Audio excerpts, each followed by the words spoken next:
Euzubillahimineşşeytanirracim. Bismillahirrahmanirrahim. Rabbi şrah li sadri ve yessir li emri ve hlul ukdeden min lisani yefkahu kavli. Selamünaleyküm ve rahmetullahi ve berekatuh. Inshallah, we will continue with our discussion on Quranic verses from chapter 91 and verses between 1 and 7, and actually ends with ilahir in the original text. It means I'm giving you the first 7 ayahs, but to better understand how I interpret this, you should also read the following ayahs as well.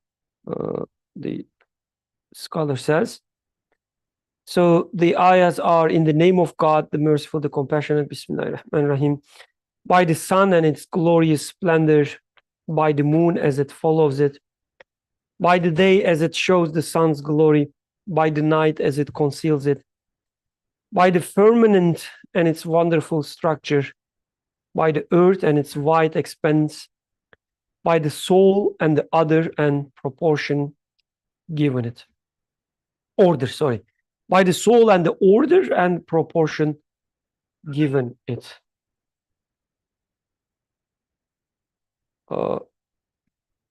By the soul of which the order and proportion given to soul. So that's the ayah, right? I'm not trying to remember. I think so. Okay, so we've been studying last a few weeks. Yusuf, if it is okay with you, I will suggest start reading from when it starts making the connection to the reality. We can start from there. Before doing so, any comments, summary of the last few weeks?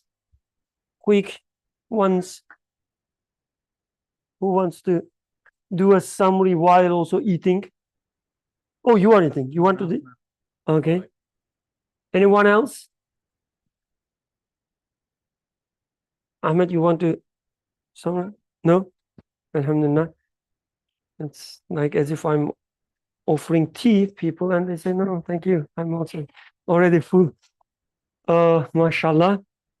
So maybe one thing I can add, sometimes when we talk about, so the last few weeks we were studying how we should read the scriptures and also the books. And the reason I say book, we see that we are given the book of Revelation. That's one book we are know of. It needs to be read in the name of God, who creates. And it means it brings another book, which is the creation. We have the book of the creation. We have the book of Revelation. We have book of soul, the nafs, ourselves, right? Some scholars also mentions the book of events. So we have this creation, right? It is created in a certain way, which tells us about its maker, but also certain things happen within this creation. Certain events takes place. And the idea is the creation itself is not just a mechanistic, deterministic thing, that the events becomes irrelevant. So every event needs to be read as well. You cannot say that, oh yeah, it is expected because this happened or that happened. Or because of that feature of the tree, of course it will give red apples. You cannot approach the creation that way. So when you have an apple in the tree which is rotten, let's say, or that season you get less fruit than usual, you're a farmer, something happens, you cannot simply say that, oh yeah, this is expected because of these and that. No, every event needs to be read as well, understood. So we have these multiple books in front of us, and they all need to support each other, right? the same, the speech of the creator, actions of the creator, and so on must fit. We've been talking about that. And then we slightly touch upon how the prophetic tradition, the scholars following the prophetic traditions use the approach Quran, starting from the companions, right? Always taking it as it's speaking to themselves, even when it talks about, let's say, the munafiqun, right? The scholars would say, okay, it's a warning for me, right? They wouldn't take it as, oh, it's talking about this guy, I know. So we said then we should follow the same tradition, the approach, and every ayah in the book of Revelation, it speaks to me. Okay? So that's the approach that we are trying to follow. We also talk about some other auxiliary things, but I guess they can all be boiled down, like they can all be taken as the like summary would be all ayahs should be speaking to you, right? It should mean something to you. You cannot discard any ayah in Quran, right? Sometimes that was an important point Sarah made last week. Sometimes you read an ayah and it speaks to you from its literal perspective.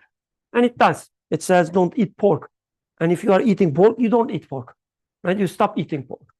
Or you look for the food that doesn't include any pork. But at the same time, you don't stop there. You say, okay, in Turkey, we don't have porks. Imagine that. We don't have porks, any pork product in anything. In Pakistan, nobody sells pork anyway. So am I going to discard this? No, right? Because it still continues speaking to you, reminding you there's an owner of everything who can decide what you can eat, what you cannot eat. And you can apply the same thing even to water. Like the purest thing that we can drink, you say every time you drink water, there is an owner of it.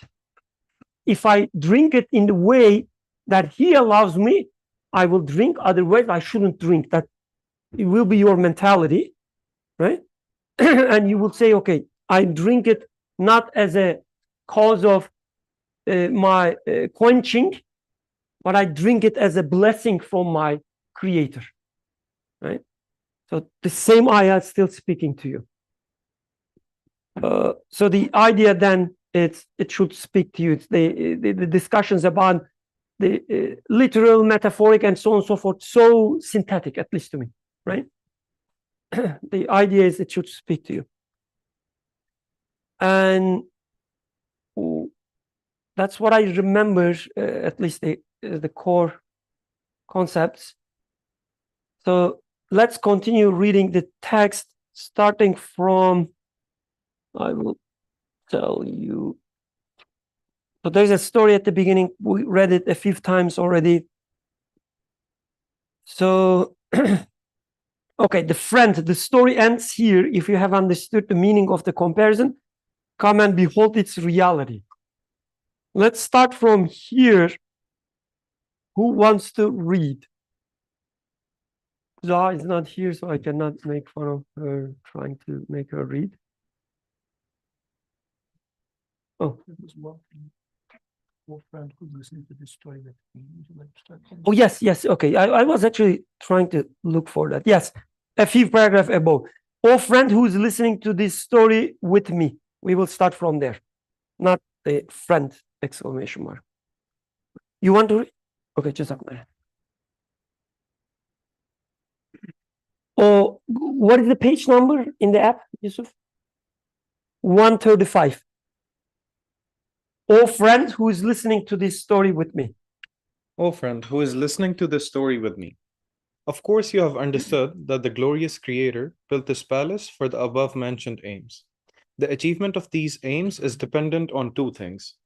The first, the existence of the Master, peace be upon him, whom we saw and whose speech we heard, because if not for him, all the aims would have been futile. For an incomprehensible book with no teacher consists only of meaningless paper.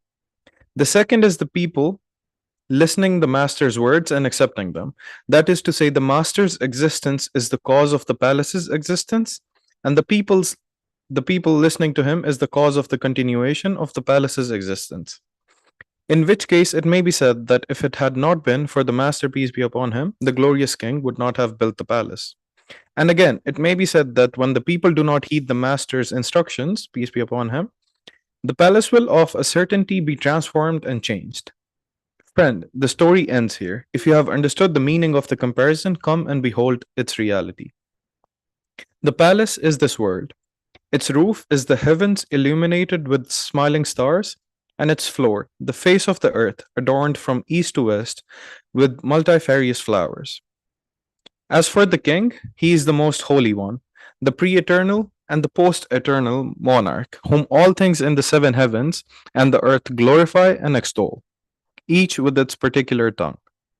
He is a king so powerful, he created the heavens and earth in 6 days, then abided on the throne, one of power and majesty, who, alternating night and day like two threads, one white and one black, writes his signs on the page of the universe, one to whose command the sun, moon, and stars are subjugated. The apartments of the palace are the 18,000 worlds, each of which has been set in order and decorated in a fashion suitable to it. The strange arts you saw in the palace are the miracles of divine power you see in this world. And the foods you saw there allude to the wonderful fruits of divine mercy in this world, especially in summer, and above all in the gardens of Barla. The stove and kitchen there is the earth here, which has fire in its heart and the face of the earth. While the jewels of the hidden treasuries you saw in the comparison are similitudes of the manifestations of the sacred divine names, and the embroideries there and the signs of the embroideries are the well ordered and finely worked beings and the harmonious impresses of the pen of power, which adorn this world and point to the names of the all powerful one of glory. As for the master, he is our master Muhammad sallallahu alaihi wasallam. His assistants are the prophets, peace be upon them, and his students, the saints and purified scholars. The ruler's servants in the palace indicate the angels, peace be upon them, in this world. And the guests invited to the banquet to spectate in the comparison are the jinn and the mankind in this guest house of the world, and the animals who are the servants of mankind. As for the two groups, one of them here consists of the people of belief, who are the students of the all wise Quran, the interpreter of the verses and signs of the book of the universe. The other group consists of the people of unbelief and rebellion, who follow Satan and their evil commanding souls, deaf and dumb, like animals, or even lower. They form the group of the misguided, who recognize the life of this world only. Oh, let me see. Sorry. We can stop here, right? Okay. Yeah.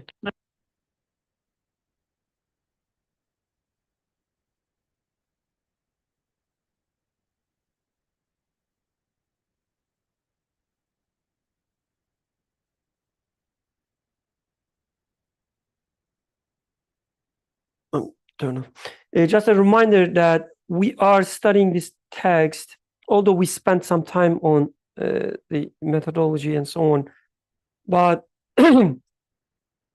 we started this text so that we would better understood the idea of prophethood.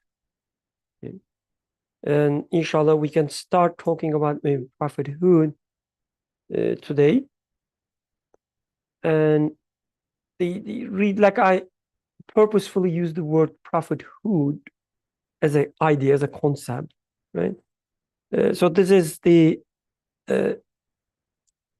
I would say the purpose of these Friday discussions, the understanding the basic concepts, so that we can use them to get closer with the Quran, to better understand the Quranic verses. So here the author, Imam Nursi, explaining these things, like he's interpreting the ayahs, right? But then he said, okay, to understand this ayah, we should first understand these and that concepts. He's filling these concepts for us, like explain them, which eventually becomes the interpretation of these ayahs. Okay? This is like a pedagogical approach. Right? This is what a good teacher, for instance, a professor would do that. Instead of just giving you the equation, I don't know, the answer to any problem, he would say or she would say, okay, let's start from the basics. That means this means that, and then build on top of that. So this is what we're trying to do in these Friday discussions. Okay? So initial comments about the part and also the story as we read before.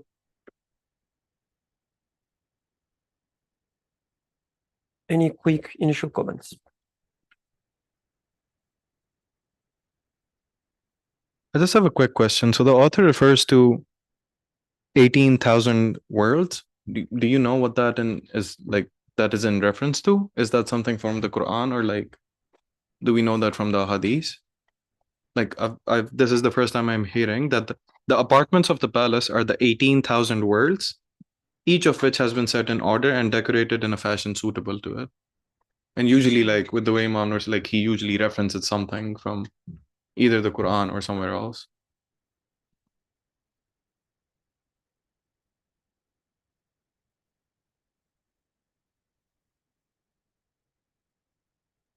It is 18,000 world. From tradition, it says it's from tradition.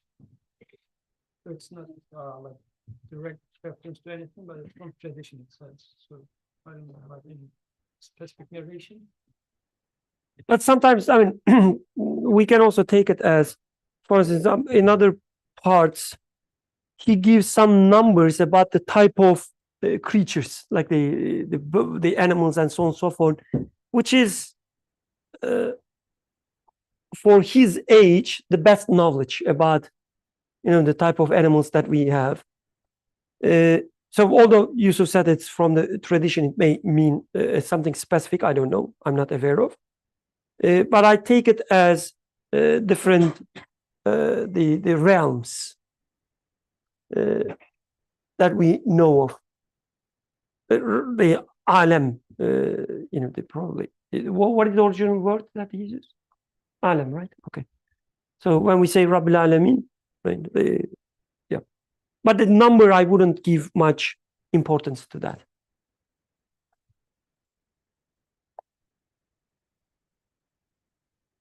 Oh, okay. So it is there. Okay. Okay. Yeah. Jazakallah. Oh, Yusuf, you wanted to say something? You were negotiating. In the story, when he talked about two groups, so he was first mentioning that there's like a master declaring the message, and he talked about two types of people. For the first type, he used some adjectives, which was interesting. So he said, since these people had self-knowledge, were intelligent, and their hearts were in the right place, when they looked at the wonders inside the palace, they declared, there are great matters afoot here. They understood that it was not in vain or some trifling plaything. They were curious. And while wondering, I wonder what the talisman to this is and what it contains, they suddenly heard the speech the master and the instructor was giving. And they realized that the keys to all the mysteries were with him. So they approached him and said, peace be upon you, O master. By rights, really a truthful and exact instructor like you is necessary for a magnificent palace such as this. Please tell us what our Lord has made known to you. So since in here he is, at the very beginning, he was talking about how this text is about describing the talisman of humans' creation. So he is now, within this text also, he is locating, if we are talking about human, we talk about Prophet as being a perfect human. But how did human meet Prophet? So in this journey, because if I hear him, it should be relatable to me. It shouldn't be alien. Like one, for example, when iPhone came with sliding with your finger and whatnot, we said, well, why didn't we think about this before? Like people immediately started to adapt to using it because it's very intuitive to use a phone with a sliding screen and whatnot, or touch screen. So we were ready to adopt it. The moment we see it, we said, well, that's it, let's go and buy it. So as if he's saying that humans are in expectation of a messenger. Is this the case? The people, humans, who have self-knowledge, meaning like knowing themselves, being honest to themselves, their state, and intelligent, and their hearts were in the right place, meaning, again, just being honest about the creation, what they are, and trying to make sense of it. For this type of people, they would see, as the ayahs describes. So when we read these ayahs we read at the very beginning, it describes the creation, the universe, as if very orderly fashioned, embroidered with the art and so on, right? Giving all these examples about the sun, stars, and so on. For such people, they would see the creation as is. For others, it would be just chaos, maybe. They would see it as an orderly fashioned, magnificent palace.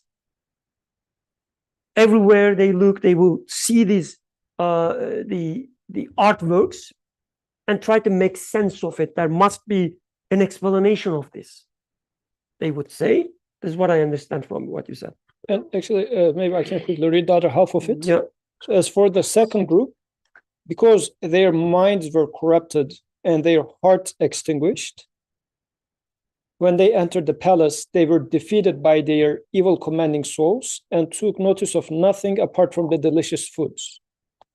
They closed their eyes to all the virtues and stopped up their ears to the guidance of the master, peace be upon him, and the warnings of his students. They stuffed themselves like animals, then sank into sleep. They devoured, like quaffed, drank elixirs which had been prepared for certain other matters and were not to have been consumed. Then they become drunk and whatnot. So he's depicting the other personality type as well. Of course, it's a black and white picture so that we understand what's going on. But this second personality type is not listening to the messenger. They're not even expecting a messenger. Like I guess that was Zerin's question, like a very first week when we first read this. How it is possible that, there's such a group of people entering this palace, being invited, but still not seeing any order, fashion, art, just starting eating? I think the answer is just look at your life. How do you live your life? Like when you eat your food, for instance, what do you see there? Is it just, I'm hungry and this is good, smells good, oh, mashallah, and then eat? Is that the relationship with the food you have? Or do you see what a wonderful thing that is being created in front of me? The feeling created in me so that I would be inclined towards this. And it is being created in front of me that perfectly fits to the, the desires, feelings that I have. I mean, even this fit is a magnificent art, right? When you think about it, the smell, the touch, how it nourishes you and so on, all these magnificent details, do you look at them? Do you even, they realize them? Or you just thank to the person who, brings the food and start eating. So it is possible.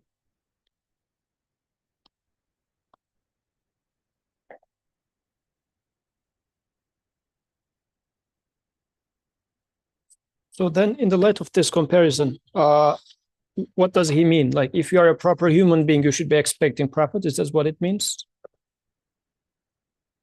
Like, if I were to talk to a friend of mine who doesn't believe in profits, like, how would I say? Like, you have some issues, man. You're so drunk, or Like, what would be the point? Please.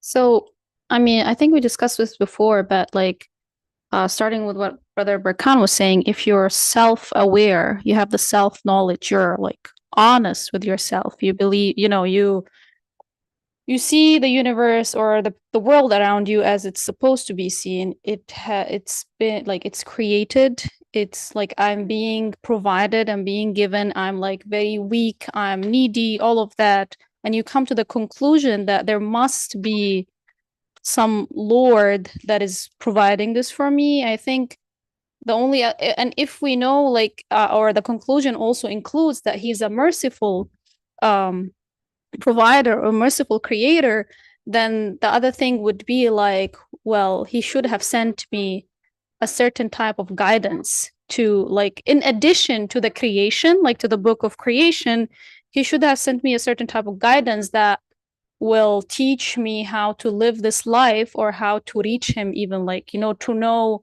in addition to know him through his creation, to know what he really like wants from me, let's say why he created me, or like this kind of like this is, it comes like with the equation of like having a merciful, with the conclusion of having a merciful creator, is that if this merciful creator wants me to know him, not only through his creation, but through other means, wants me to know myself more, then he would send me a certain type of guidance.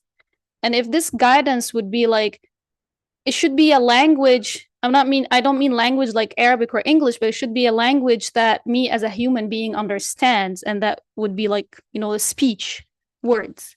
And that, like I would assume like for us, for example, it would be the Quran or other books that have been sent. So it's like a kind of also like what we said, like it's something like a conclusion that I should come to, that he definitely sent someone or sent something for me to know him more, and not just like left me to, like to know him like just by myself, because I could be, I'm prone to misguidance, I would say. So I would really need a guidance, and not only any guidance, but a guidance that is very like pure kind of guidance. So like his speech himself talk to me.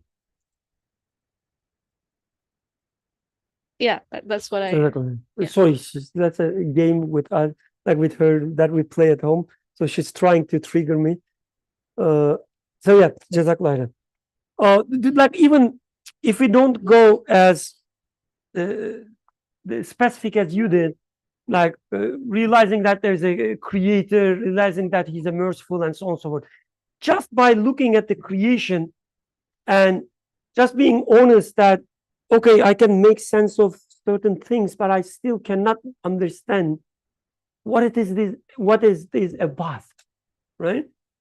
You are in an expectation that there must be something to make sense of it. So even if you're not expecting that, oh, there must be someone in a language that I can understand, and so on and so forth, even if you don't come such a conclusion, when you meet with someone, that's, let's say, more, I would say, easier to understand. When you are in such a state that I see that there's an order, there's a fashion, like the orderly fashion, created in an orderly fashion. Everywhere I see wonders.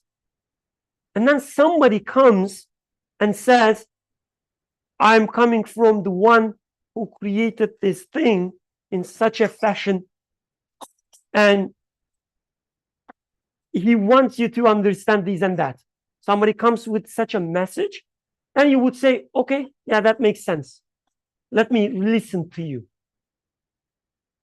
Otherwise, you would say, what are you talking about? What created? What, the order? What wonders you talking about? There's just food I'm eating, and that's all.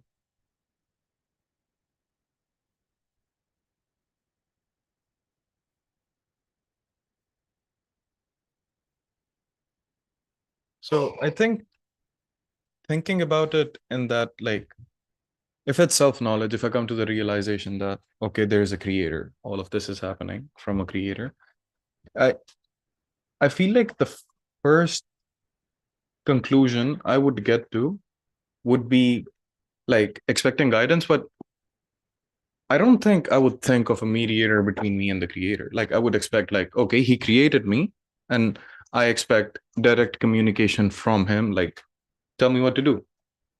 Because it's really like imagine asking a professor a question and the professor, instead of like when he's capable of answering, like he just says go to the TA, I can do it. Like, so I feel like for me, like when I think about it now, this is the first time I've thought about it, because the idea of a prophet was like from like childhood, I've known about it. But thinking about it, if I know that there's a creator and have the self-knowledge that everything, like I'm being maintained, all of this is happening, I would just expect direct communication with the creator. Like if he can create me, he can also communicate with me directly, which like is in the form of inspiration. But like that does raise the question for me, like, okay, why the prophet then? Like why couldn't have there been just like, hey, do this? Inshallah, we can come here, maybe a quick explanation for that. Like that's the reason I didn't want to start with this specific conclusion that Sister Sarah was mentioning. I guess the important part is that you just look at the creation and you see the order, you see the wonders, and you know that there's a meaning of it. There must be, like, it means something, but I cannot make sense of it. I guess that's the important part. The rest is more, so there's this distinction between, I don't want to go to that tangential, but when you talk about certain, the science, the idea of science, not the specific science, but initially, some people, for instance, thought that you could come up with conclusions, scientific knowledge through some first principles, which means you just sit, think about some the rational arguments and so on and so forth, and you come to conclusion one after another. But then we realize that the reality is a contingent reality.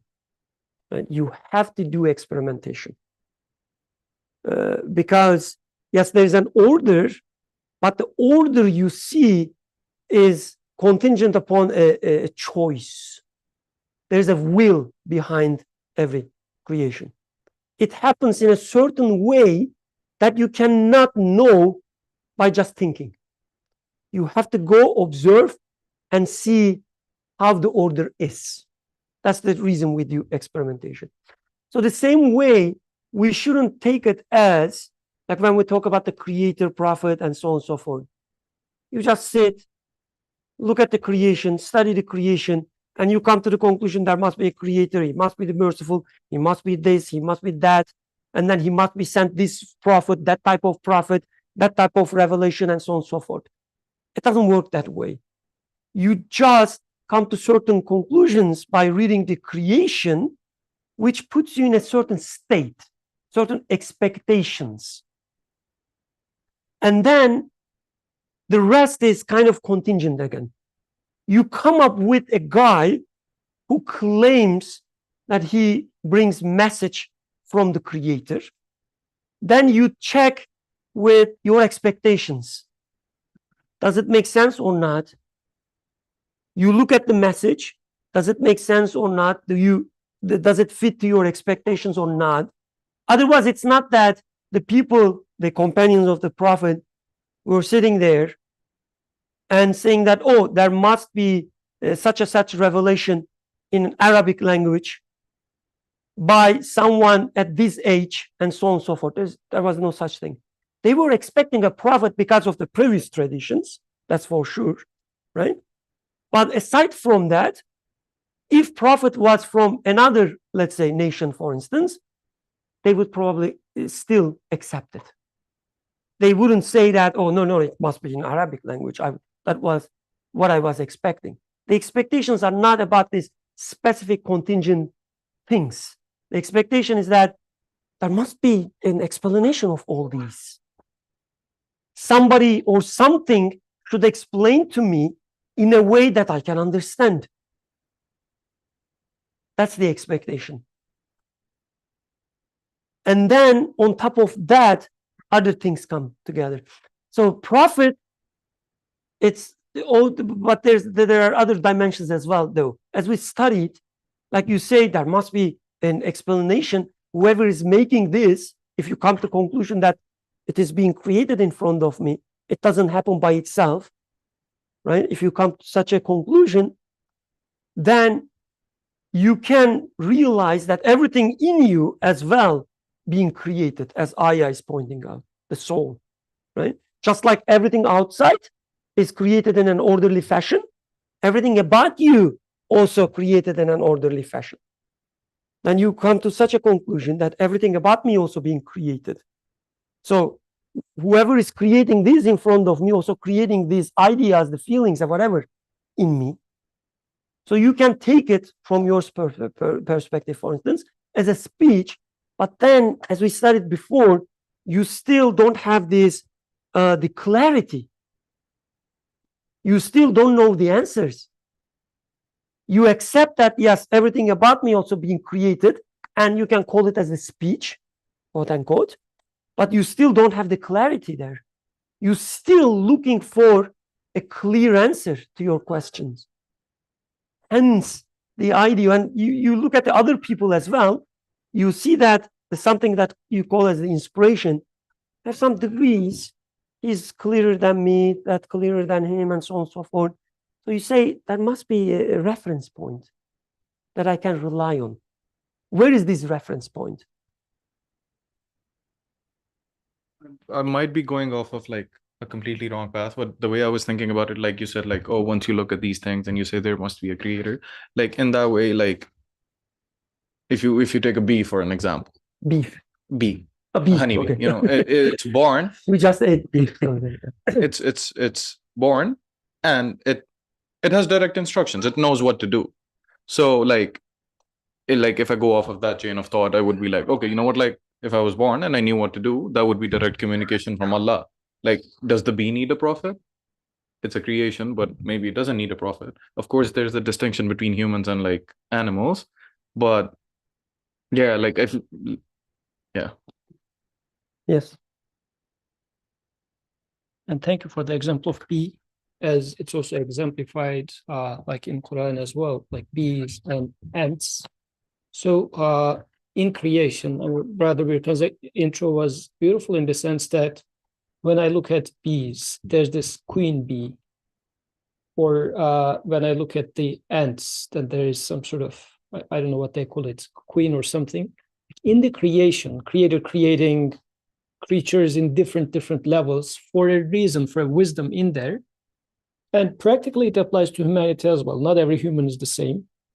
So in this sense, if I go with the universe and existence, I see that, well, the one who didn't leave ants on their own, but set a teacher, a queen, a king, whatever to them, didn't set bees free, but set a teacher before them or a queen before them, shouldn't leave humans without a teacher, because I also do need feel the need for a teacher. But the way that he is, especially structuring the metaphor here,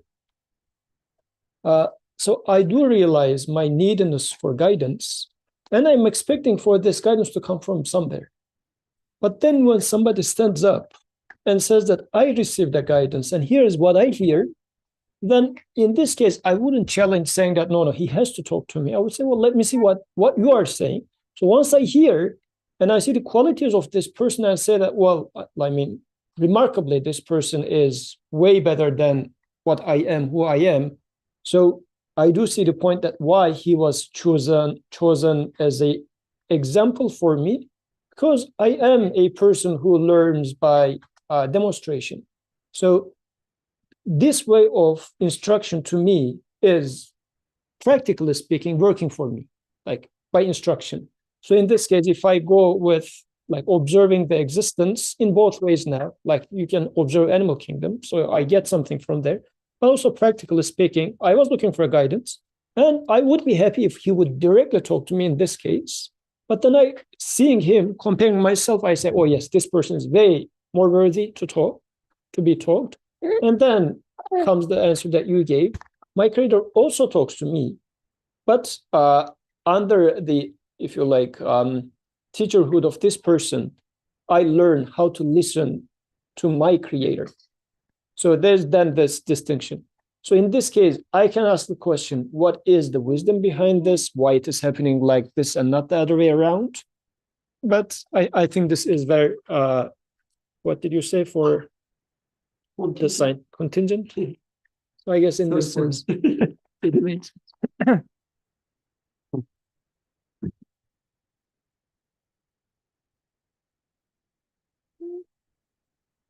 So I don't know, it's a bit like when we're talking about it, it sounds a little like straightforward, like any rational, self aware human being, you know, honest to himself, would like reach to the conclusion that there is, you know, a creator at some point, and a certain type of creator. May I? The conclusion is not that, again, a certain type of the creator, at least about like within this context. Yes. The point is there must be meaning there.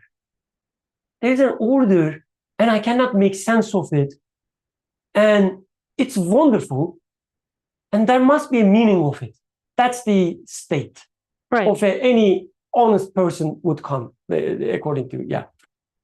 Okay, and then once you reach that, and also you reach the conclusion that there's a God, then you also ask for the guidance, right? The second question should come is like, did he send guidance, or is there guidance? But then when you think about it, like when we think about like the prophets, like a lot of the prophets, I know in these sessions we usually focus on ourselves, like what we should think, what we should feel. But I feel like if you look at history, like a lot of the prophets, I can't mention like one in specific, but like we have the stories where they preached for like years and years, like even sometimes 1,000 years or something, and only a handful of people followed them. Like why do we have this example of like, you know, and the thing is also, like if you look at history, a lot of people believed in something. Like if you will talk to atheists or something, they will say, oh, because they didn't know, they were out of fear or something, they worship because they were afraid of, like, I don't know, storms or so, they started worshiping things, right? Or they worshiped the sun or the moon or so they believed. Or some people even like believed in other types of gods, and people worshipped idols. But then they reached that, and then when it came to the messenger, they kind of like, in a lot of the stories that we have in the Quran, like they refused the message. So like they reached, like, I don't know why they would reach halfway. Like they would realize, okay, there's a creator, there's a protector or whatever, but then supposedly what we're saying is that the next logical question would be, did he send guidance? But then they would kind of like refuse that guidance. Was it like, I mean, what we're talking is that supposed to be like the next thing that they would go for, right? But in most of what we have, like, yes, some people followed the prophets, but most of the people did not follow the message. They did not accept the message. Not only like the prophet Muhammad, peace be upon him, and his family, but like, you know, the previous for him. Even he had maybe more followers than what like Prophet Yunus or Nuh or whatever, like what the like had, right?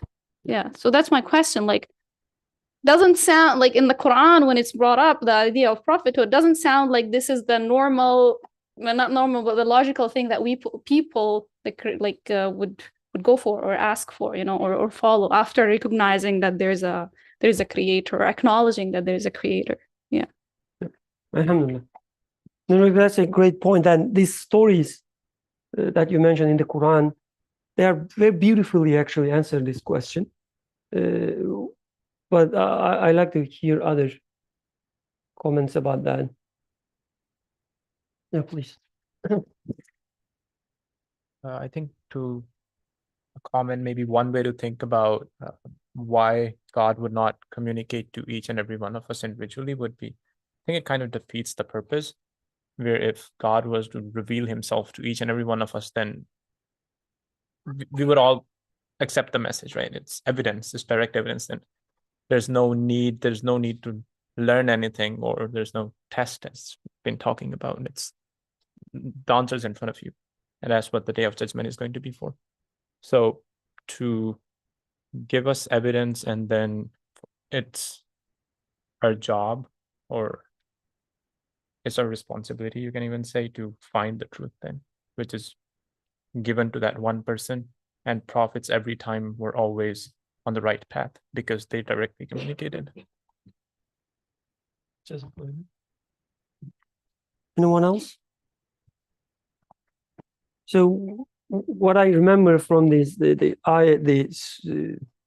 stories, like we studied quite a few of them in this halaqah. One thing which is common to almost all nations that are narrated in Quran mentioned is they don't have much issues with the idea of the creator, right? The problem becomes with the idea of Rabb, the one who fashioned the life. Your life is also his artwork, and so on and so forth. He's taking care of you, meaning he's interfering with your life. I mean, from one perspective. The idea of a God, I can believe that something created everything. But what we have here, my life, I am the Rabb of it. I am the ruler of it. That's the idea, the one common, let's say the feature that is narrated in Quran, right? So they is usually again mentioned with the word the mala, right? What is it? Not the famous, like a chiefs, but it does not not necessarily the president, the famous people, influencers, or the people who have some stature, rich people, the best artists, the Messi, right? The the soccer guy, right? These are the men. They would interact with this message, and they would realize that, wait a second, it's shaking our authority. If this is true, then people shouldn't sit and watch chasing after a soccer ball for a few hours and spend their time with that, and then chant and spend money. If this message is true, they shouldn't do that, right? They would say. And then things starts, being a fight between a status and the truth. That's another feature that is narrated in Quran, very common to all these stories. So it's very interesting. For instance, in the story of Salih, they would say, "Oh, Salih, you were among us. You were supposed to be a good leader like us, like a good, not the leader, but we had hopes in you. You were another, the Messi, right? What happened to you?" So it's always a fight between, the status quo, the authority they have, and the message. So that's the reason the author says, if their hearts are in the right place, right? So there are such features you can see in the Quran, in these stories, very common to almost everyone. But again, the idea of creator is not a problem. It starts a problem when he sends message that interferes with your life worldview. What do you mean that I have to live my life this way or that way? Who you are to tell me? That's the problem. And it is if you think it that way, it is kind of expected that majority of people, it is very surprising indeed, that a big chunks of people follow, let's say, Prophet Muhammad alayhi salatu wasalam. It's very surprising. Because when you look at yourself, the people, you would say that it's so easy to be annoyed somebody try to interfere with your daily life. And I'm not just talking about how to drink water and so on and so forth. Like what kind of values you will build your life on. That's something not everybody can accept. And I guess for this, I need to check myself. I mean, practically, yes, Alhamdulillah, we're all Muslim and we follow Prophet Muhammad ﷺ. How much do I follow Prophet Muhammad ﷺ should be my question after this conversation. Because Quran talks a lot about many of them didn't believe except very little of them. Like illa qalila is mentioned quite a bit in Quran, which could be thought about myself as well. And as you were saying, like Sahaba used to read verses about like munafiqun as it applies to themselves. I should read this as such for myself. Like, am I really following the Messenger ﷺ? Do I really have a sound mind, sound heart, as he was mentioning? Do I really know what I am as a human being? These were the three conditions he listed there. Because there's like a story they mentioned in Turkey. So once one of the sultans, for one of the tariqah, he said, whomever is from this tariqah, we are not going to collect, I don't know, tax from them. So the tariqah started growing. And then government, now that they're becoming a power, government become concerned about this. And then king sends a news to the sheikh and saying that, like, what's going on? Sheikh says, I only have 1.5 murid, and I'll prove this to you. So he sets up a tent, and then inside the tent, he declares, Sheikh is going to, like, slaughter one of his his murids. So whomever says, this is my Sheikh, get in. And in the tent, they just slaughter an animal, so the blood comes out, and then the people just disappears. Only one man and one woman, like one of them goes first, the other one goes the second. This is why they say it's 1.5. So like two people, like one of them goes first and the other one follows it. So not going by, like got some courage from someone, and everybody got dispersed. And then the sheikh says, you see, I only have 1.5. So like, what is at stake? I should question myself, because it might be that just let's forget about this story. but the part is really for following the messenger, what is its role in my life really? Like, although we say yes, there are not large number of people follow Prophet ﷺ, not to judge whether this guy is a follower or not, but I should put myself, am I among the followers of the messenger? Should be a question for myself. And for the question, the way Sister Sarah formulated it, like it needs to be a logical next step. That's right. But he also mentioned in there, they know themselves and their heart was in place. It was not only a logical conclusion. So really, in this case, I should ask my question, who am I as a human being? Like, am I not getting old? Am I not dying? And is this life not purposeful if I try to make sense of it by itself? What's the purpose of, I don't know, working so hard to get a green card so that I can buy a house, so that I can do all these? And then by the time I was about to get some rest, my body starts malfunctioning and I'm not enjoying life. Like, it sucks. What sort of a life is that? So being true to myself rather than trying to fool myself, saying that, well, no matter what, just enjoy the moment. So how much am I true to myself? And if you look at it, we are really trying to avoid this sort of a conversation with ourselves. And we don't want to listen to this, because practically speaking, if I keep thinking like this, I am having less and less of an enthusiasm to become ambitious academic or something. And in this life, in this environment, it doesn't look good. So what do? I just close it up. I don't want to go there. This is our reality. So I think this is why, yes, if I were true to myself, this is what was supposed to be. But am I true to myself? And practically, it looks like most of the time I am not. I mean, I don't know others, but this is my reality. Yeah, this is why I said I was wrong. And you showed me, like literally you pointed to me.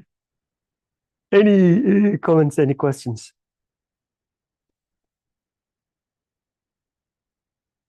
So at the very beginning, he mentioned two things, the first, the second. And from that, I understood as like the existence of a prophet or existence of a guide is a necessary thing. So it's not just, oh yeah, that's great, we had a prophet, or just great, we had guidance. Let's open this up a little bit. Because the other texts that we will study and so on and so forth, we will always come back to that point. Without, it says, because if not for him, the existence of the master whom we saw and whose speech we heard, because if not for him, all the aims would have been futile, for an incomprehensible book with no teacher. There's a mistranslation there, it should be teacher. With no teacher consists only of meaningless paper. So let's open this up a little bit. Who has the second microphone? Oh, yeah. I'm just gonna say it as it comes to mind, because I was just thinking about how, with the story of the traveler, we were seeing how, like, the traveler felt the need for someone to, explain these things, even though he was able to see them himself. So similarly, the people in the palace can see like all the art and all this stuff. So, like, what if they felt like they understood it, or I guess it all goes back to the inspiration versus revelation. So I think that that's where this is naturally going to, right? Because I feel like we could interpret things, but ultimately there should be something that will help me, make the best out of the palace. So I think in that regard, like a teacher is necessary. And we do make sense of certain things, right? I mean, when we look at the life, let's not talk about the hypothetical, the imaginary things. In reality, we do make sense of certain things. But again, within the same reality, for anything that is important for us, we always seek guidance. Is it possible that you learn, what is your major? Is computer science? Okay. Is it possible, I mean, the analogy to sciences or the schools, not the perfect, but it serves a purpose. So do not take it as, one-to-one matching. But you could learn about the computers or anything you are studying yourself as well, can't you? To some degree, right? You would be happy, you would live your life, maybe, I don't know. But if you are taking it serious, the self-knowledge, like knowing yourself, as Yusuf said, I'm dying, I'm getting older, and I have children, I'm so worried about them, and so on and so forth. If you take your life serious, or if you take your major serious, why did you even apply for the university? So that somebody will teach you, somebody would take you to the right path, and everything in your life, like from your birth to your grave, you will see the same pattern. This is the humanity. When you take something serious, you study it yourself for sure. It has to be there. You should ask the questions. You should see the difficulty of it. You should come up with some answers. I don't know. But you will always look for something that, can support you, that can act as a reference point. Yeah, I'm not on the wrong path. Something happens with your children. You don't say, I'm their mother, I'm their father, I'm the one who knows them best. You ask your friends. Or if you take it more serious, you call a doctor or a psychologist or whatever, what you have in your mind. To the extent you have self-knowledge, you take it serious, you are honest to yourself and so on, the stronger support you will seek for. This is what humans are. So when we talk about the religion, is not external to our rest of the life. What we have in our life prepares us for the religion, right? You say, oh yeah, it makes sense. Like when I was a child, I was looking guidance from my mom, right? The same way you seek guidance from the teacher, from the guide.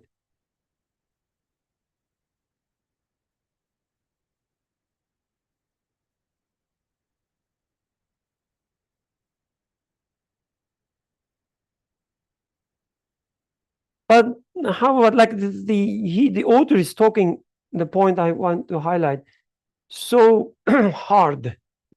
He says, without such a guide, it doesn't, like it's meaningless. But we know that we can make sense of it to some extent. Why it's meaningless? Who raised his? You raised? Who has the microphone? Yeah.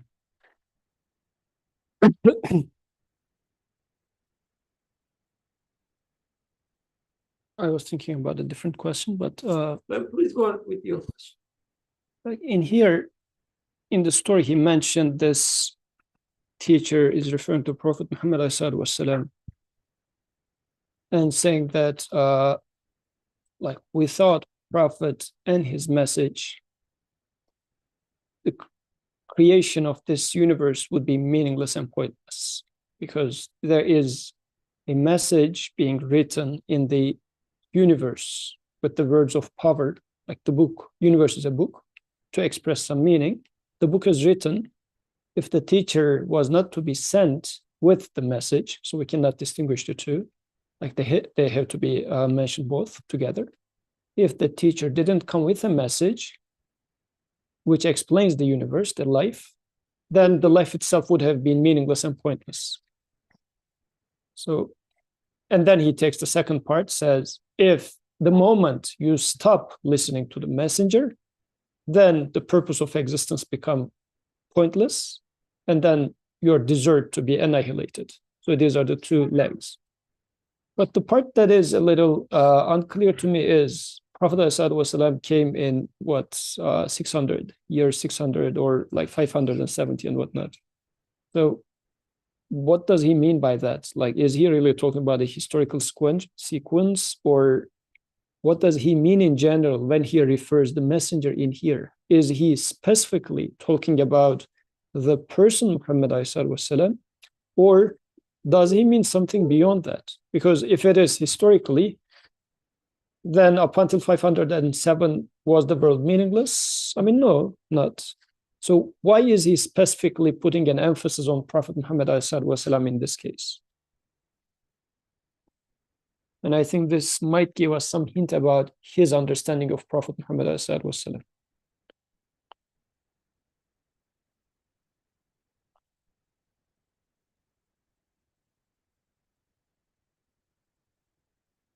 I just want to add on to that question because, okay, it sounds all nice, and as you said, it's just a very strong statement. All the aims would have been futile, like there's no reason to even create the world, so on and so forth. I mean, even if you look at the Muslims, like we're talking about the Muslims who supposedly we say Muhammad والسلام, and follow his message and whatnot. How much of this message are we even following? How much of the message is even being correctly narrated or correctly taught, or people are implementing? But even forget the Muslims, but look at most of the world, they don't even know of this message. or it's not given to them, this message. And if it's so important and it would have been futile, I mean, these people, they haven't even heard of him. It doesn't even register. If they even heard, it was just like something wrongly portrayed. So then it makes me think, if it was so important and so necessary that the message is clear and brought, I don't witness that the message is being brought so clearly and so strongly, and so the human message being brought so strongly to everyone in this age. Even on me, I don't witness the message being brought to me so clearly and strongly. Like I sometimes say shame on me, but even for myself, I say shame on others. Why don't they bring the message better to me? So I'm just saying, yes, I agree. It seems so fundamental and important and necessary, but at the same time, as Brother Yusuf was saying, there seems to be something else he's saying here, or something slightly different than just a historical man. So just wanted to add on. Shame on all of us.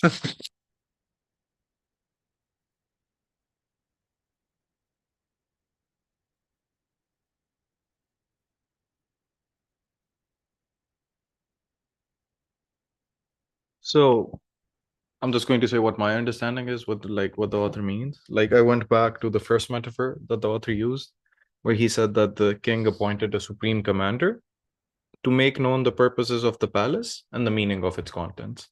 And we have talked about Quran being an interpreter, or how to read the universe. So I think it's more of the Prophet taught us how to read the Quran, then he implemented the teachings in his life, which also taught us how are we going to use these teachings and implement them in our humanly lives. And I feel like it's the method of interpreting the universe as well as the Quran, and that's the takeaway. The teachers taught us that we're supposed to learn that from the teacher, not just historical stories from the teacher.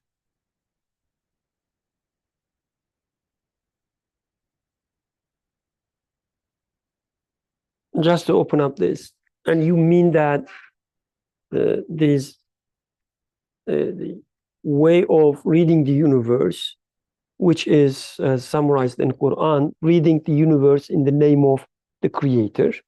So whatever happens in your life, whatever it's being created in your life, whatever you see, whatever you smell, right? You read it in the name of the Creator. This approach is somehow reached to us, right?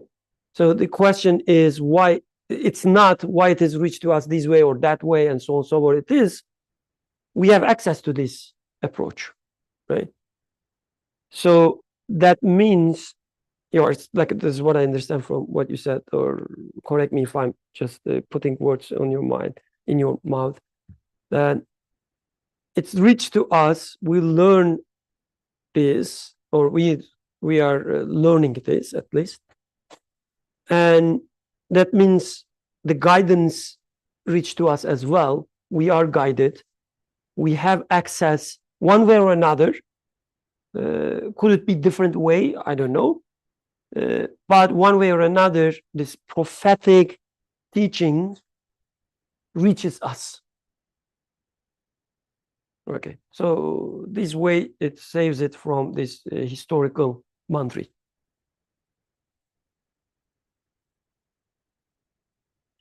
And I guess as this will be our journey for the upcoming weeks, we are studying prophethood. But the way Nursi takes prophet, and in this story he did the same, said there's this master at the center, but then are in different rooms of the palace, there are students, or as if taking prophethood, and he uses this word as a metaphor, like as a tree. He says it has a trunk, it has roots, it has branches, it has leaves and fruits. Like it's a live tree. So from the previous prophets, you have the roots of this tree. So now with Prophet Muhammad والسلام, you have the trunk of this tree. But after the Prophet والسلام, the tradition of this disseminating the message continued. Still, you embody these teachings in people, in certain people. Yes, they are not prophets. They are not like within the formal definition of what Rasul, Nabi, and whatnot mean, but they are fulfilling the duty of prophethood in my life here and now. And even I myself can become a fruit of this tree. I am expected to become a fruit of this tree. So this is why when I see without prophet, this life would have been meaningless. So within any community, within any environment, one, two, some people, because as Sister Sarah was mentioning, there are few people who are going to be following, but having someone, one, two, three people who are there to declare the message of the Creator is going to make the purpose of existence realized in there. Once those voices are closed, then it is time for annihilation, which Quran talks about it, annihilation of nations. Once nobody listens to prophet goes away with the believers. What is left? The Creator says we annihilated them. So it looks as if that those few people following the message and understanding the purpose of existence fulfills the purpose of existence. Not everybody to follow it, because the way, for example, the way Abdurrahman was formulating it sounds like you watched The Matrix, right? So why is it not that why is it not that the Creator plugged us and then just uploaded the same thing that he uploaded to the messenger? Like, if this is so important, like we getting to know the purpose of the existence and whatnot, why didn't he simply loaded the correct answers to everyone? This is practically what that question leads to in its ultimate extreme, which could also be then understood as, well, you do observe this, that the Creator is, as Ahmed was saying, bees. They are loaded with what they're supposed to do. So rather, I should ask the question, why human is given the option to reject? Yes, the message is so valuable, so important, yet human is given the option to reject. In this environment, existence of someone who accepts the message to utmost degree with his choice must be so much valuable that the existence continues despite few people accepting it. So rather, I should ask a question to myself, what is so important about this message then? Like, understanding this message by my choice must be so important because it's given so much importance, it looks like. Only a few, I mean, relatively speaking, lesser people are going in this path, yet the Creator keeps creating this universe. What is so valuable about choosing the message by the choice? So I think this might be another way to look at it. So much so that Prophet himself, yes, he's a teacher, but at the same time, he's a student of the Creator, if I want to look at it from that angle. He himself, being a person with utmost understanding of the message, then what was the value of that level of confirmation of the message? What I mean by that is, if Abdurrahman's acknowledgement of Iman fulfills the purpose of this existence, Muhammad ﷺ's Iman must be so much more valuable that it's worth. Somebody read this book of universe by understanding it to its utmost level, and this is called that person, Muhammad ﷺ. So his Iman is also so valuable that he is put as an, if you like, exemplary jewel in this existence to you and me, which is another side of the story that to think about. So to take it back to maybe the scope of this story, then in the light of Abdurrahman's question, then the question is actually whether you or anyone you know of, one way or another, have access to the guidance or not. And to me, at least, wherever I look, I see access to this guidance? Answer is yes. Nobody is, to me at least, left alone. I mean, it's kind of impossible to find, because like, even if you can think of any person that you interact, if you say that, oh, they don't have any access to, the prophetic teachings, and I would say you're not there. Like, be the access point for them. One way or another, again, it's like, it goes back to the axiomatic thinking versus like these contingencies. Like, don't sit there and try to imagine it should be this way or that way. The access to the guidance should be this way or that way. No, just look at how it is. Whether there's an access or not, that's the question we should be asking. And in my life, yes, there's an access to the teachings of this master. And a small addition, if I may.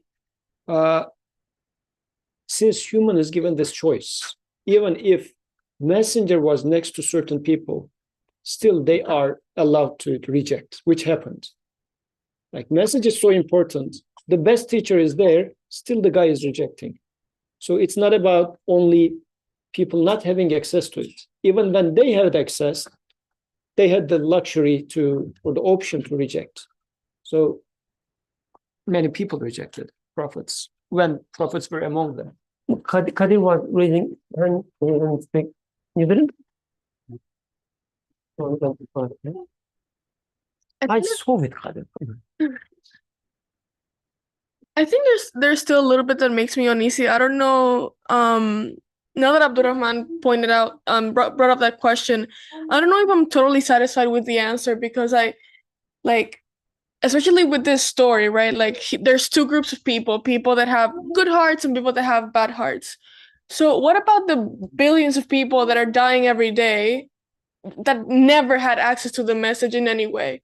It doesn't feel fair, just for the lack of a better word, that some people get it and some people don't. I don't know what the ruling is on whether those people are saved or not, but what about like my entire family? When I came to like Philadelphia, I did not know who Muhammad was. Not even like general knowledge, which honestly I should have, but that tells you the state of Dominican Republic, where like people don't even know who this person is, and we should know, right? Like, we're taught about Gandhi in school, but we're not taught about Muhammad. Like, and so that it makes me uneasy that like these people could barely be part of the first group with open hearts and stuff, and most of them are Christians. And with access to Islam, there could be like a lot more. So I guess, like, what about them? Like, what happens to them? Like, what's their purpose, and how should we see those people? Like, how does their story matter to us? The fact that they don't have guidance, and even if we wanted to, even if I converted my entire family, like, that's only a little bit, right? Like, there's only so much I can do.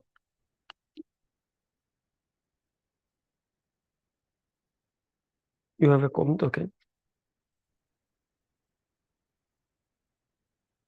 Do you say that we should not worry whether the access is there or not? Was that my correct Say it understanding? again, sorry. Like, whether there's access or not, you said not to worry about that. Did you make that claim? I didn't say we shouldn't worry about that. The question is whether you have access or not. That's the important. And then you followed up with that we should not worry about whether the access is there or not. We should worry about. No, we should. Oh. I'm not sure. I don't remember I used the word worry. Let me say what I mean. That doesn't matter what I said. But the question is not whether the access is one way or another. Or it should be like I should have lived the same era with the Prophet Muhammad, or I should receive the narrations in the form of CD play, like recordings, whatever. That's not the question. The question is, one way or another, do you have the access or not? That's the question. And I answer this question to myself. I say, yes, there's always an access. One way or another, there's an access. So that means it is fulfilled for me. That's what I said. And as Nathaniel says, yeah, that's great, Birkan. You heard about that. You had some access, but I didn't. Or, I mean, now you are a bad example for your argument, like you are a counter argument for yourself. But let's go with the other people who never, heard that. So what is the point? She says, which is very, I would say, fair question. Abdurrahman?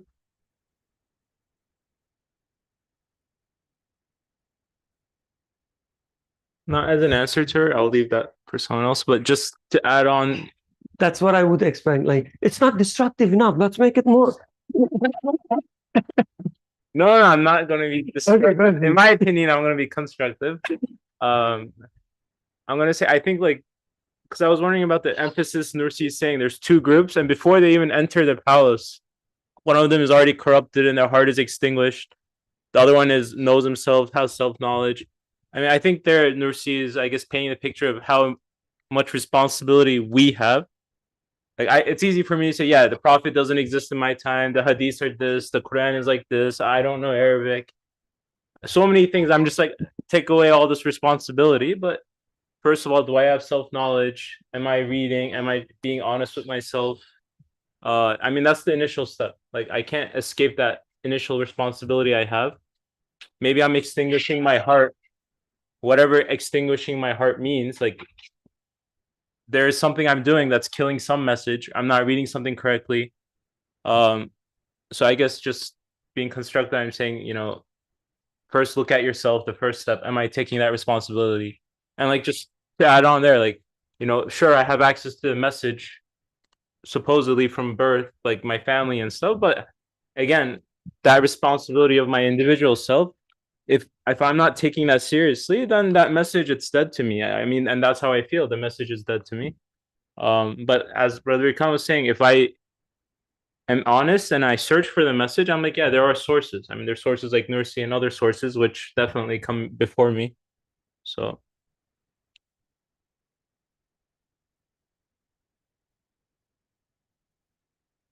You go ahead, please.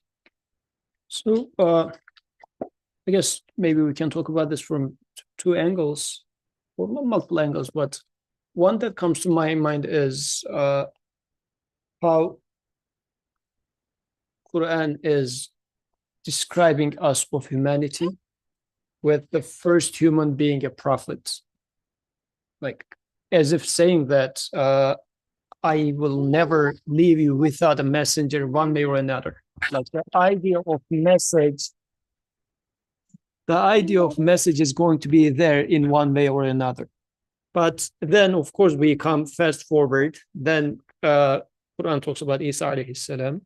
And then we talk about the time period between Isa alayhi salam and Muhammad alayhi salam as a time period in which messengers were not sent. So certain people were in the darkness because they didn't hear about the message or didn't hear about the proper message. So it was not that they didn't hear about Christianity. Christianity was there. The message was there, but the message of Isa alayhi salam was clouded. Like the way he presented the message was clouded. This is why, for example, that period is mentioned as Jahiliyyah.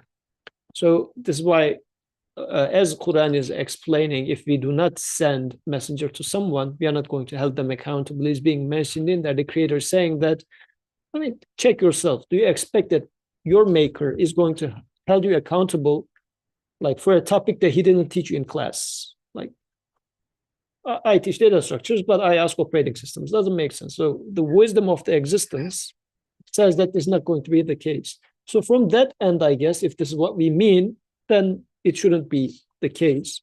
But one thing that was mentioned in this story was they were curious and they were searching. Then they heard the messenger's message. So this is the part, as Abdurrahman was talking about, my responsibility. To the extent that I search, I am being given answer. So I think this is the part that we can pay attention to. Am I searching? Because like coming to Philadelphia and finding it somewhere, like it's a very like interesting things are happening in this existence, really. So where is Dominican Republic still? I do not know where on map, but now we met each other in a room in Philadelphia and whatnot. So like these sort of things, the creation is really happening in interesting ways. So I should say that if I search, to the extent that I search, I am being given. So in this case, how much did I search is another component. And now, since we come with, like, we put shame on Abdurrahman, so we should put responsibility on you, not the shame.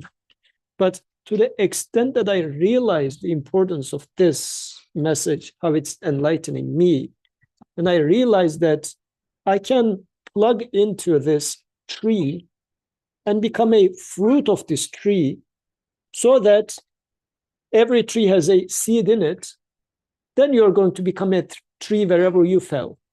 Like another tree will come out of this. So Quran will put this responsibility on everybody who hears the message to spread the message that has been valuable for them, which made their existence valuable for them too. So in this regard, I guess this is how it's going to happen. But apart from that, again, I'll take it back to Abdurrahman's way of formulating the problem. Because, yeah, we would like to see everything happening all at once. But practically, this is not how the creation is happening. This is where now I need to ask the question, what is the wisdom behind this? Rather than saying that he should rather have done it this way, because, like, look at those babies. I mean, we are trying to raise them. Well, why try to raise them, God? Like, just create them in the raised version is being our attitude. So it looks like in this stage-by-stage creation, a meaning is being expressed as well. 6 days, which are mentioned in this story as well. Yeah. The creation is made in 6 days, as Quran narrates, in stages.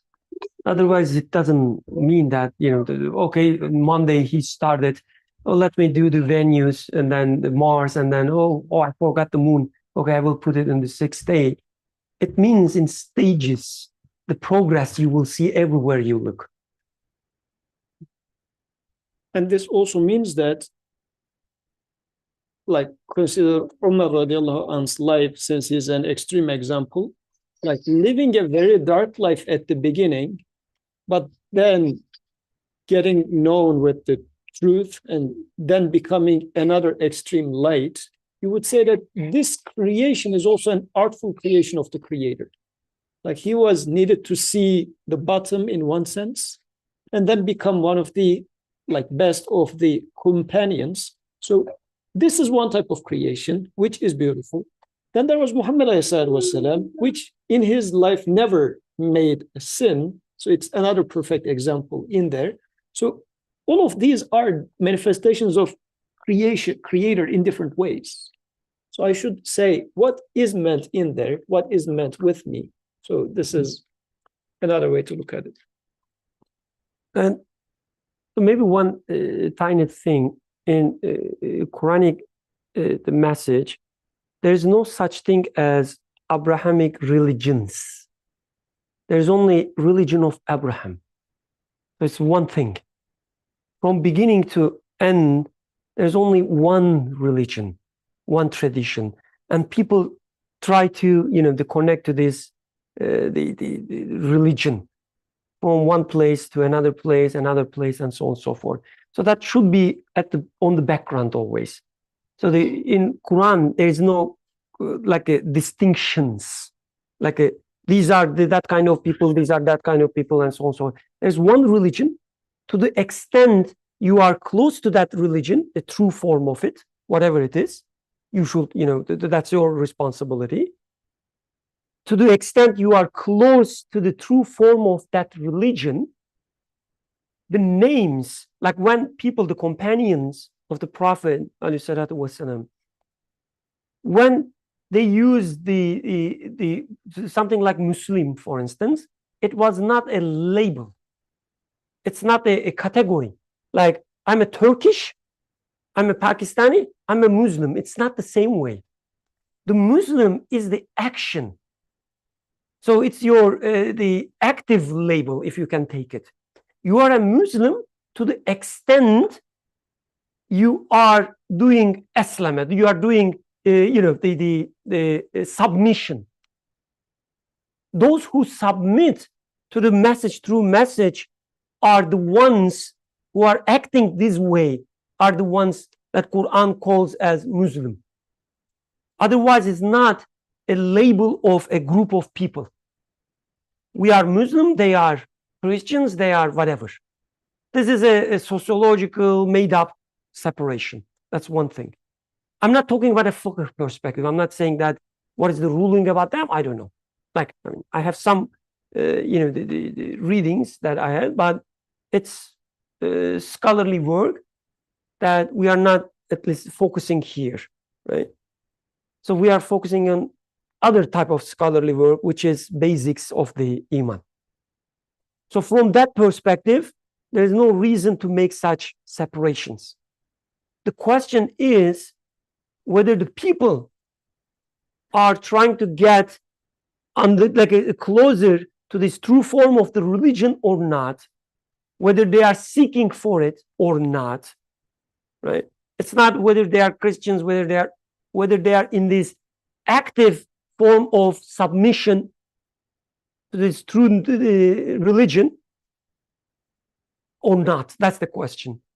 And when he talks about these two types of people, at the very, very beginning of his writings, he says, whatever I write, this is for me. Like I'm talking to my soul, he says at the very beginning. So these two group of people do not represent, I mean, they may, but from this, the Imam Nursi's perspective, they don't represent two people out there. They represent two states of the same person. So the first group of people is you. Second group of people is you. When you live your life in a way that you don't care about what is going on here, you just eat, take your title, earn money, work hard, and show off your diploma, you are second person, the group of people, right?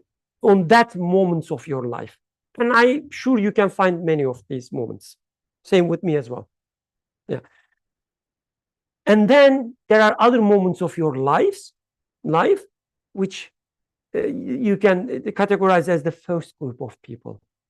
So he says, to the extent you are seeking, to the extent you are honest to yourself, whatever you believe, whatever given to you, it doesn't make sense. I'm sorry. Even if you are a Muslim, right? I mean, the ethnically Muslim, let's say. Even if you are a part of this Pakistani community or Turkish community, unless you say, okay, whatever being taught to me, I'm sorry, but it doesn't make sense. I have to find the true meaning of it. To the extent you are in such a state, you are the first group of people.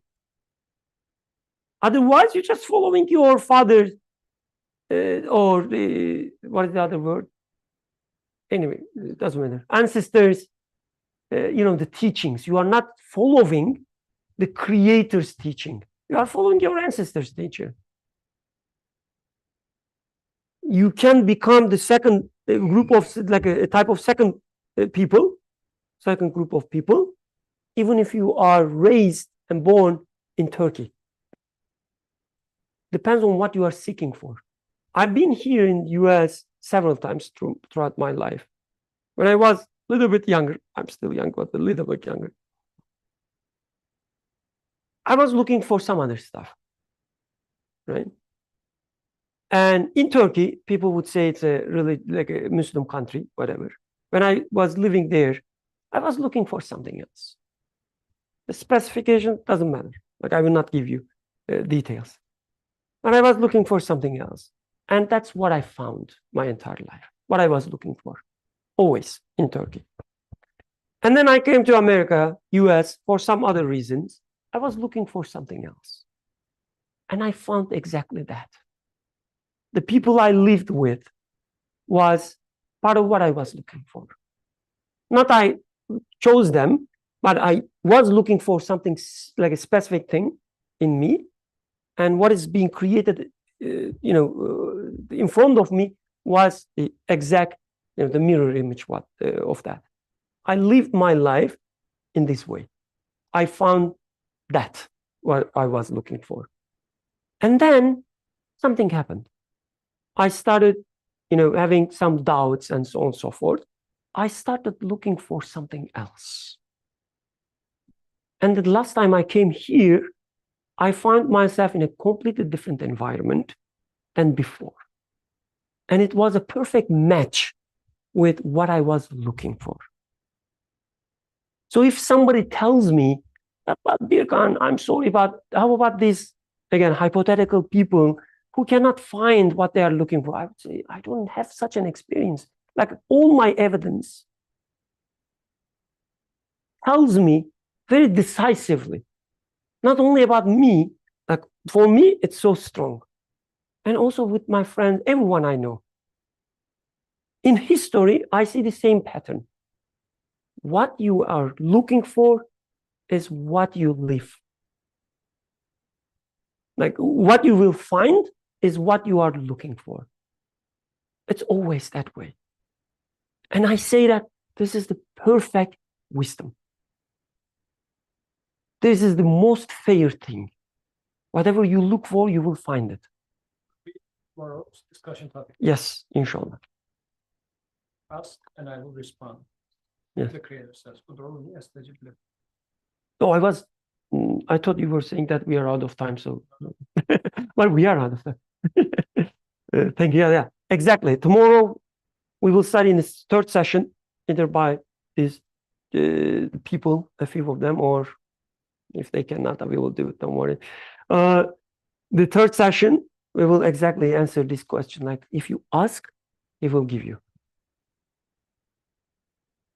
I don't have any counterexample in my life, like not even a single one. The negative example, positive example is always what you're looking for, what you get. If you are asking for it, the access will be given to you. I was in Turkey, the center of this guy. Yeah, this guy lived there, right? His books and so on and so forth was there. I was not looking for it. I didn't care. Even some other people showed them to me, and I was just said, nah, I don't want them. And then I came here in Philadelphia, which is like, what's the relationship with this? The teachings and Philadelphia, nothing. But I was looking for it. It was created here for me. If all these people are looking for something, it will be given to them. I have no doubt.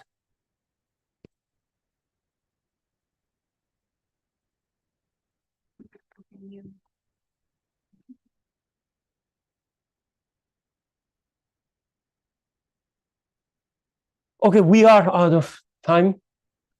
I apologize that it took long. Any final remarks, questions? سبحانك لا علم لنا إلا ما علمتنا إنك أنت العليم الحكيم وآخر دعوانا أن الحمد لله رب العالمين. الفاتحة.